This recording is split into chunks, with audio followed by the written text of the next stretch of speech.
Namastê, pessoal. Você já ouviu falar no paradoxo de Fermi?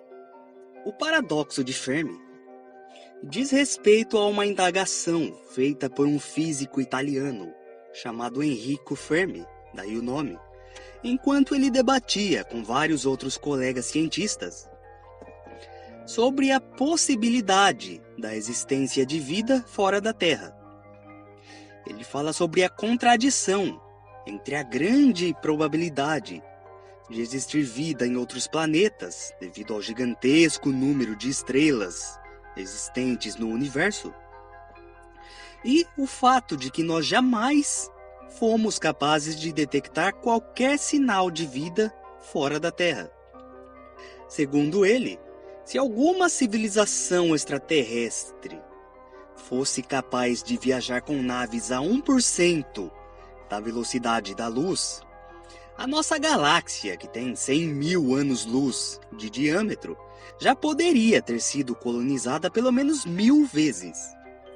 Então o paradoxo questiona isso, porque nós nunca ouvimos falar de civilizações extraterrestres. Ao longo dos anos posteriores ao paradoxo de Fermi, muitos cientistas debateram sobre a possibilidade de existir vida fora da Terra. Dentre eles, destacou-se o físico Frank Drake, que elaborou uma equação com o intuito de estimar o número de civilizações existentes na nossa galáxia, usando condições e dados astronômicos. Mas sabe-se que essa equação tem vários problemas, entre os quais a suposição de informações que nós desconhecemos. Apesar dela não ser muito útil, ela manteve aceso o debate sobre a existência de vida inteligente fora da Terra, alimentando mais tarde projetos como o SETI, que manda sinais para o espaço através de antenas, e entre outros que mandam ondas de rádio e tudo mais. Alguns afirmam até que isso pode ser perigoso, né? Porque isso pode chamar a atenção de alguma outra civilização que queira nos destruir ou conquistar. Tá mudando o nosso endereço de bandeja para eles virem. E outros dizem que isso prova, na verdade, que não existe ET nenhum lá fora, porque senão já teriam vindo. Como soluções, entre aspas, para o paradoxo de Fermi, ou seja, respostas sobre o motivo pelo qual nunca fomos capazes de nos comunicar ou identificar sinais de qualquer outra civilização, existem hipóteses que falam sobre o fato de que, apesar de as chances de ocorrer a vida no universo serem altas, a maioria dos planetas habitáveis que apresentam características similares às da Terra ainda não foi formada, ou seja, quando novas civilizações surgirem, pode ser que nós nem existamos mais. Ou que já fomos visitados, mas num passado distante, milhões de anos atrás. E alguns até usam a religião, e dizem que isso é porque nós somos o único mundo criado por Deus. E que a função de todas as outras estrelas, então, seria apenas enfeitar o céu à noite. No meio disso, de paradoxo de Fermi, existe também a escala Kardashev, proposta por um astrofísico russo chamado Nikolai Kardashev, que agrupa as civilizações inteligentes em 3 categorias. As civilizações de tipo 1, que têm a capacidade de formar energia a partir dos recursos naturais disponíveis em seu planeta. No caso, a Terra estaria chegando a esse tipo 1. Na verdade, já poderia ser assim faz tempo, mas devido aos nossos sistemas políticos e socioeconômicos primitivos, ainda está atrasada. Mas, enfim, isso é assunto para outro vídeo. Teria as civilizações de tipo 2, onde toda a sua energia viria da sua estrela central.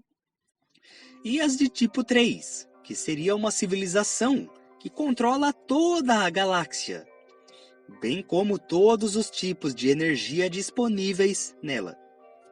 E aí, com base nisso, então, esse físico se perguntou: onde estão todos os extraterrestres? E as conclusões a que se chega são praticamente as mesmas do paradoxo de Fermi. E a maioria dos cientistas diz que nunca se obteve nenhum sinal de civilizações de tipo 2 e 3, porque elas não existem, e que talvez só exista a gente. Resumindo, esse assunto nunca leva a lugar nenhum, e nunca responde nenhuma pergunta, só gera mais dúvidas. Em síntese, mesmo com esses estudos aprofundados, não existe prova da existência dos ETs. É isso segundo os cientistas. Mas e se existirem as provas? E só estão procurando no lugar errado. A maioria dos cientistas dizem que não tem provas. Mas tem. Por todo o mundo você tem relatos de avistamentos, casos de abduções e muita coisa. Aqueles crop circles mesmo, os círculos nas plantações, também chamados de agróglifos, são aquelas formações enormes e complexas que todo mundo já viu. E nem sempre são desenhos circulares, embora a grande maioria seja. Muita gente acredita que essas figuras são feitas por extraterrestres, o que inclui, obviamente, ufólogos e também espiritualistas. Já as explicações científicas dizem que esses desenhos são ou feitos pelo homem, ou formados por fenômenos meteorológicos naturais, o que chega a ser um insulto à inteligência de qualquer um, cara. Nenhum fenômeno natural vai formar desenhos tão complexos e com uma simetria perfeita. Science is a liar sometimes. Ainda que fosse algo natural, teria uma pequena falha, alguma linha torta, algum defeito, alguma imperfeição, mas não tem. São de uma perfeição e grandiosidade total. Então só aí, essa explicação já é forçada, preguiçosa e sem sentido. E quanto à outra explicação, de que são feitos pelo ser humano, alguns sim são, isso é fato. Muito desocupado por aí faz esses desenhos, ou pelo simples fato de ser desocupado, ou porque isso chama a atenção, né? Atrai mídia. Às vezes a fazenda tá passando por uma crise, lá então fazem. Aí isso sai em todo o jornal, sabe? Mas é fácil de identificar quando isso é feito pelo homem. Geralmente eles deixam um rastro, um triozinho que segue do desenho até fora da plantação. Geralmente também as folhas estão todas amassadas, porque usaram ferramentas para fazer, foices ou seja lá o que for. Muitas vezes os desenhos ficam assimétricos, com imperfeições. E tem mais um monte de coisa que torna fácil a identificação de círculos falsos. Agora, outros não apresentam nada disso que eu falei. Marcas de botas, rastro até a parte de fora, folha amassada, nada. E fora isso ainda por cima, as plantas são esterilizadas, ocorrem anomalias magnéticas dentro dos círculos, o pessoal vai lá com aparelhos para medir, e geralmente eles aparecem rapidamente, durante uma única noite, e tem relatos que aparecem até de dia. Então, o pessoal que acredita que são fenômenos naturais tem esse direito, tudo bem. Mas outros também têm o direito de acreditar que possam ser fenômenos de origem extraterrestres. E eu acredito nisso. Aí o pessoal mais cético geralmente se pergunta por quê, né? Ah, mas por que os caras viajam o espaço inteiro para vir aqui e zoar a plantação dos outros? Bom, primeiro que a gente manda robôs para Marte para recolher areia. Então, assim como nós temos os nossos motivos, eles provavelmente têm os deles. E depois que eu sou defensor de uma visão espiritual dos seres extraterrestres. Quem já me acompanha está cansado de saber disso, mas é sempre bom ressaltar para quem está chegando agora no canal. Então eu defendo que os ETs são seres de planos superiores da existência e que são muito mais evoluídos do que nós. No caso, eles viajam através dos planos espirituais de um planeta para outro. O mesmo lugar para onde os desencarnados vão. Ou seja, quem morre, né, em termos mais compreensíveis. A morte não é o fim, Há outros planos de existência, e isso em todos os planetas, mesmo nos desabitados. E é de lá que os ETs vêm. E é por isso que a ciência nunca detecta nada, porque sequer reconhece a existência de um plano espiritual, entende? Não estuda a vida após a morte, afirma que isso não existe, mesmo nunca tendo sido feitos estudos adequados para saber se existe ou não. Sabe, então desse jeito nunca vai ter provas mesmo, e vai ficar aí em boteco discutindo o paradoxozinho. E esses ETs têm o papel de auxiliar também na nossa evolução. Evolução espiritual e não material. Embora uma coisa leve a outra, né? O progresso espiritual pode levar ao progresso material, tecnológico, mas isso já é outro assunto. Então, os ETs atuam naquilo que os espíritas chamam de transição planetária. A transição desse mundo caótico que a gente vive para algo melhor. Por isso eles buscam provocar a expansão da consciência do maior número de pessoas que for possível. Provocar o despertar, para que as pessoas acordem para essa realidade de que existe algo além. E as formas de fazer isso incluem aparições, contatos, canalizações, abduções, entre outras, e também esses desenhos. Através deles, questionamentos ocorrem. E por isso que a maioria, 99% desses desenhos, aparecem no Reino Unido. Você vê um aqui e outro ali em outros países, mas a esmagadora maioria é lá. Porque é basicamente a nação mais materialista do mundo. A maior parte da população ateia, cética. Sabe, eles são ótimos em muita coisa, inclusive a maior parte dos avanços científicos vieram de lá. Os maiores nomes da ciência, juntamente com a Alemanha, que também tem muito cientista famoso, né? Então eles tiveram e ainda têm sua importância. Mas em matéria de espiritualidade, os britânicos não estão com nada, não. Por isso que a maior parte desses desenhos são feitos lá, para dar um chacoalhãozinho, né? Ver se o pessoal acorda um pouco, mas não adianta muito, porque eles insistem em continuar dizendo que é fenômeno natural. E outro motivo é que os ETs sabem que desenhos feitos ali vão ser noticiados para o mundo inteiro. País de primeiro mundo, né? Tá entre os maiores aí, junto com os Estados Unidos. Então é um local estratégico. Se eles fizerem um desenho lá no centro da África, ninguém vai ficar sabendo, porque o mundo não dá a mínima para esses países. Se for lá no Oriente Médio, vão achar que é alguma ameaça de guerra.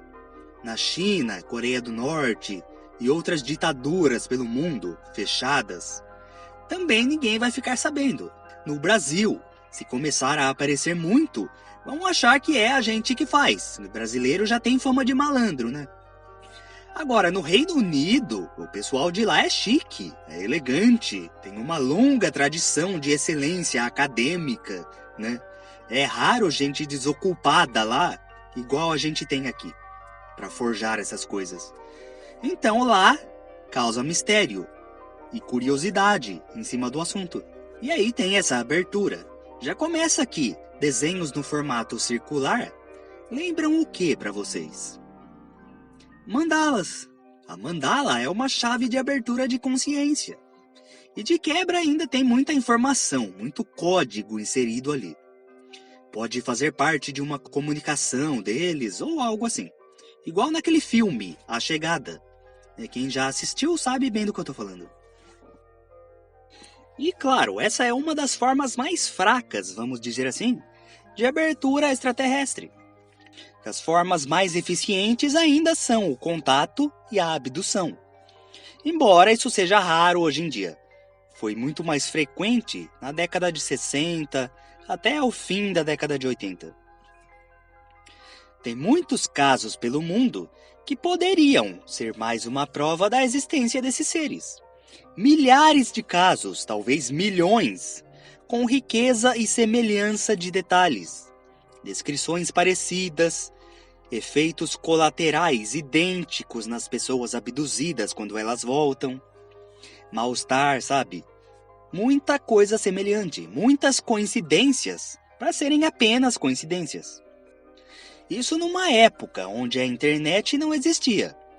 Hoje a gente poderia até desconfiar, mas naquela época, um abduzido no Brasil relatava a abdução da mesma forma que um abduzido na Tailândia, por exemplo, relatava. Os mesmos detalhes, os mesmos sintomas após o retorno. Então, será que isso não poderia ser mais uma prova? Claro que tem muito caso falso no meio, muito, por isso é necessário analisar cada um separadamente e ver se faz sentido. Tem caso que eu acredito fortemente, já citei aqui em outros vídeos dessa série sobre ufologia. É o caso do Travis Walton, ou o caso do Hermínio e Bianca, do Wilson Fernandes, entre outros aí que eu citei. Mas tem outros que não me descem, o que inclui os mais famosos, Roswell e Varginha, que eu até tenho vídeo falando sobre eles. Sabe, casos onde a nave dos ETs cai aqui na Terra, pra mim é tudo balela. Caso também onde a relação sexual do abduzido com ETs também não me descem. No Brasil mesmo a gente tem o famoso caso Vilas Boas. Pra mim isso não tem sentido nenhum. Então tem casos e casos, a gente tem que estudar cada um. Mas sabe, então provas a gente tem. O pessoal só não consegue compreender os ETs porque não buscam ver as coisas pelo lado espiritualista, só vê pelo lado material. E dessa forma não conseguem nada mesmo. O ser humano ainda pensa em formas primitivas, fica lançando ondas de rádio, gastando bilhões de dólares que poderiam ser usados para alimentar nossos irmãos, que passam fome, sabe? E tudo isso enquanto que os ETs estão aqui já. Esse negócio de Fermi é um malabarismo mental desgraçado para negar o óbvio, negar aquilo que está debaixo do nosso nariz. Tem disco voador pousando no nosso quintal, cara. O paradoxo de Fermi, a equação de Drake, a escala de Kardashev e mais um monte de teoria nesse sentido, têm algo em comum. Elas só levam em conta o lado material da coisa. Esse é o problema. A própria ciência ainda busca a origem da vida, como ela começa, inclusive mencionam isso nessas teorias aqui citadas. Mas a espiritualidade tem essa resposta. A vida começa em planos superiores da existência. Não é de baixo para cima, é de cima para baixo. O pessoal acha que a vida começa na água, como simples micro-organismos, vai evoluindo até chegar numa espécie inteligente, com consciência, e que essa espécie inteligente em dado momento começa a viajar pelo espaço, quando na verdade não é assim. A consciência não é fruto do corpo biológico, não é devido ao desenvolvimento do nosso cérebro. Não, é o contrário. A consciência é anterior ao corpo biológico e existe em planos superiores. E desce aqui, encarna num corpo físico que suporte essa consciência para viver experiências. É o conceito de mônadas. Quem entende o que são mônadas, entende isso aqui, mata a charada. Eu tenho vídeo sobre isso também. Sabe, então não adianta, cara. Enquanto o ser humano não tiver essa visão cósmica, transcendental da coisa, não vai sair do lugar. A razão disso é a tendência que as pessoas têm de acreditar apenas no mundo material, ignorando o mundo espiritual. Mas a ciência só progride quando reconhece a nova fronteira chamada de mundo espiritual.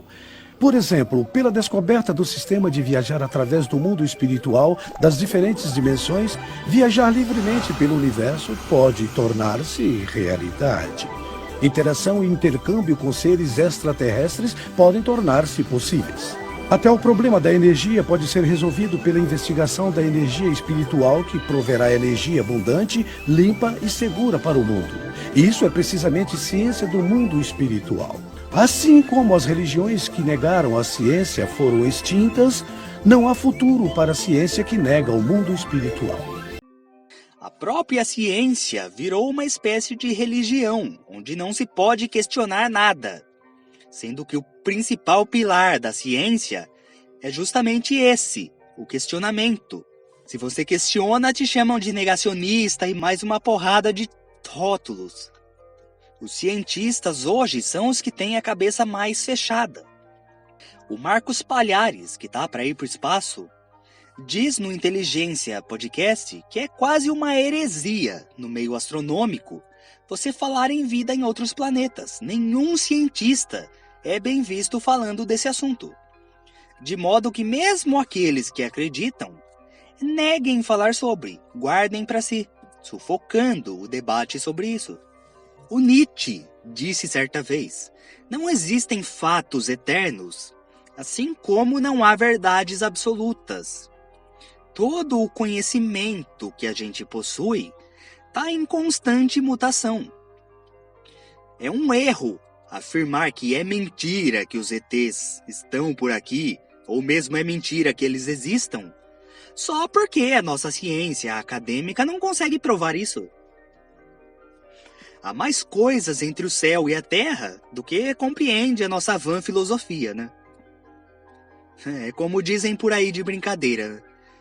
Você quer uma prova maior de que existem seres inteligentes do que o fato deles não falarem com nós? Esse bando de Neandertal do caramba.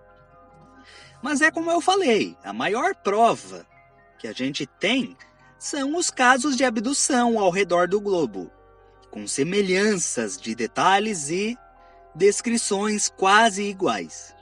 Isso poderia provar que, além desses seres existirem e estarem aqui, ainda eles são pacíficos. Porque muita gente ainda tem aquela visão negativa dos ETs, como seres invasores e tudo mais. Já pensa no Darth Vader. Até porque você pode ver, os relatos de abduções são todos de gente humilde, simples. Eles não abduzem autoridades. Não abduzem políticos, militares, porque sabem que são tudo corrupto, que vão esconder isso do povo. Então, para que perder tempo? É mais fácil contatar o próprio povo, então. Sabe? E isso deixa os governos pistola. Por que eles não vão dar o contato para eles? Sabe? Para os cientistas também, isso na verdade é uma prova de que é mentira. Porque os relatos são só de gente simples. Muitas vezes que vivia em fazendas, no meio do mato. Mas é justamente o contrário. Eu diria que só uma prova de que é verdade.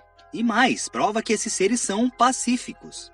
Apesar de muita gente ver abduções com maus olhos, porque é como se fosse um sequestro, né? Mas isso é porque ninguém aceitaria um convite desse para entrar na nave.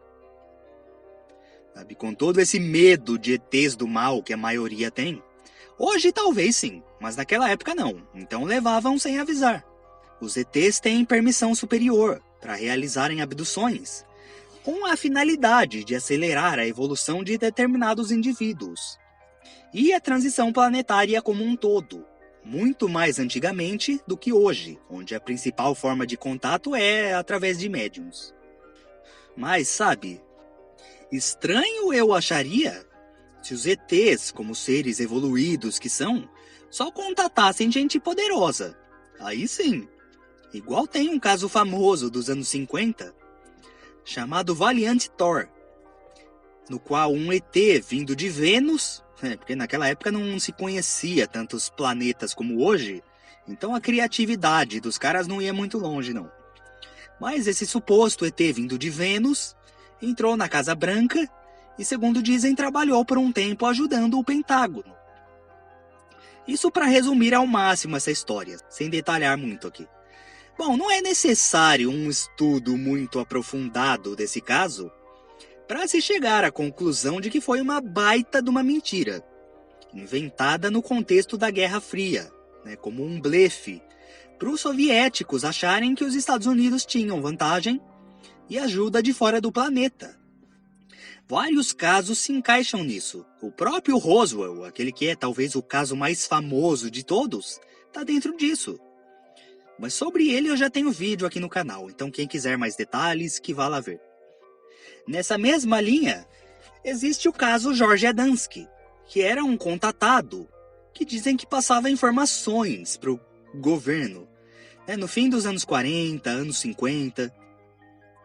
Ele era meio que um intermediário, um laranja, vamos chamar assim, que recebia o contato dos ETs e levava para o presidente. Entrava na Casa Branca a hora que ele queria, tinha um cartão de acesso especial, o presidente parava a reunião para receber ele, isso segundo dizem, né? Agora, isso também não me desce. Esse tipo de história fantástica eu tenho uma tendência a não acreditar. Mas também essa história da Casa Branca é posterior.